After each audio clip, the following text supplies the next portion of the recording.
A little more in-depth video on how I got my control freaks to fit on my Razer Wolverine Terminator Edition controller. We're just gonna call it TE for now. I'm probably gonna forget that, but let's just call it that anyways. So every video I found on YouTube when I was looking this up all told me I needed to trim the rubber around the controller right here and here, right, to get these to fit.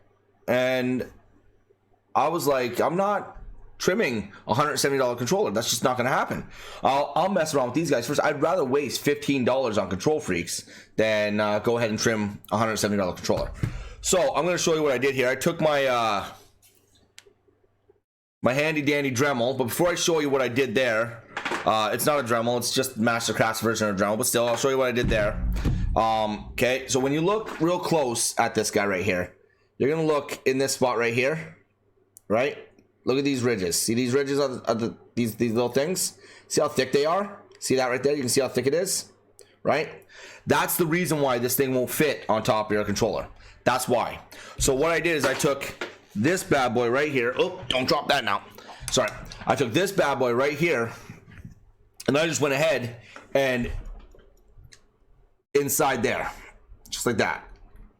Okay? And when I was done, here's the one I did already.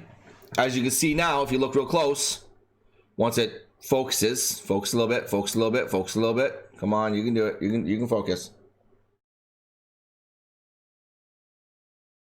Anyways, if you look closely, you can see they're a lot thinner now. I'll show you a comparison real quick. Here we go. There's the one I didn't do, and there's the one I did. As you can see, if you look at the little things, hopefully it'll focus in on it. Please focus. Right? You look at them, you can kind of see. Anyways, this guy right here, I did that too. I got all inside there, and I make sure when you're doing this, you don't shorten this. You don't shorten these things. They have to stay the same length. So you have to really carefully get the inside. A better tool would be, I didn't have one, would be like a sanding blade if you have one that's thinner, so you have more control. I unfortunately had to use that guy right there. I didn't have any sanding blades, but it worked out good for me. But if you have sanding blades, I would highly suggest using that instead. But now, after that guy's been messed around with, just go ahead. Boom. Now it fits. Okay? The previous one right here, no matter what I did, I would have had to jam it on there and wreck my controller in order to jam this on there. This guy fits. Good to go. Okay?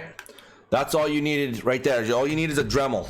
You know what? I bet you any money if you had a really sharp knife and you heat it up a little bit, you could probably carve a little plastic out. I don't advise doing that. Do not do that. There's a good chance you're going to cut yourself.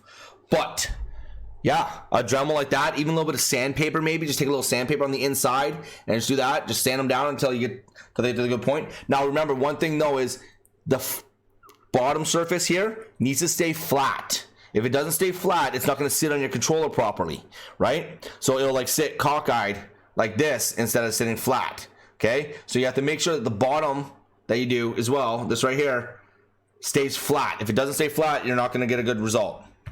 But that's essentially what I did. That's what I did right there. I just used a Dremel on this guy, and he fits on my controller perfectly fine now. So, and now I have one extra one that I can mess around with at a later date. If something happens with this, I got another one I can just mess around with, right? That's essentially the easiest way to get your control freak to fit on top of that controller.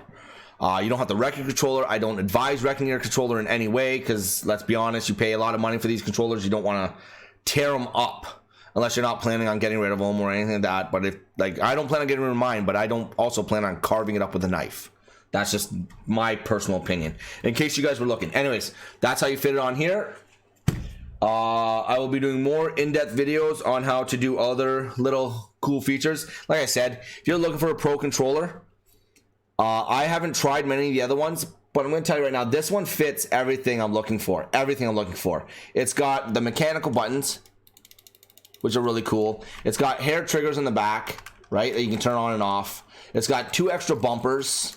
It's got 2 extra paddles in the back, and they sit really nicely. So when your hand's on the controller, like my fingers are right there, right? So everything fits really nicely. It's very comfortable to use. It's not overly big or too small. It's very comfortable to use. And the one thing I like too is it's got like this rubberized grip on the back here. Most of the standard, the newer controllers that come out don't have a rubberized grip, but they got like a texturized grip right here, right? But this one's like an actual rubberized grip, so your hands don't slip while you're playing and anything like that. But yeah, I would highly suggest buying one of these. You can usually find them on sale on Amazon for like $100. So that's what I got mine for. I got mine for $99. So like I said, if you're looking for a pro controller, I would highly suggest this guy over top of any ones that have paddles. For some reason, paddles are essentially one of the worst things to have on a controller when it comes down to it, because of the actuators on the inside. You're more likely to break those than you would a button on a controller anyways. That's the one thing. When it came down to durability, this thing has a higher durability rating than any other controller on the market that I could come across. This one and the Ultimate, right? I chose this one over the Ultimate because I didn't like the button layout in the middle.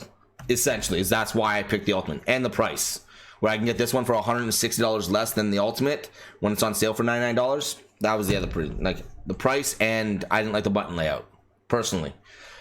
But yeah, if you're looking for a new controller, I highly suggest the Razer Wolverine Tournament Edition. Thanks for stopping by, guys. I'm glad you had a chance to get some more information on how to fit your Control Freaks on top of this controller if you've already bought it. These are the Control Freak Infernos for the PS4 version. I did hear something though, that apparently if you buy the Xbox 360 Control Freaks, that they fit directly on there, because the Xbox 360 thumbsticks were just as big as these ones or close to it, that they fit right on. So you could even go that route if you want to try the 360 ones. I only heard that though. Don't quote me on it. I'm not 100% sure, but I heard that is something that they fit directly on there. Anyways, thanks for stopping by the channel. I hope you have a wonderful day. Until next time.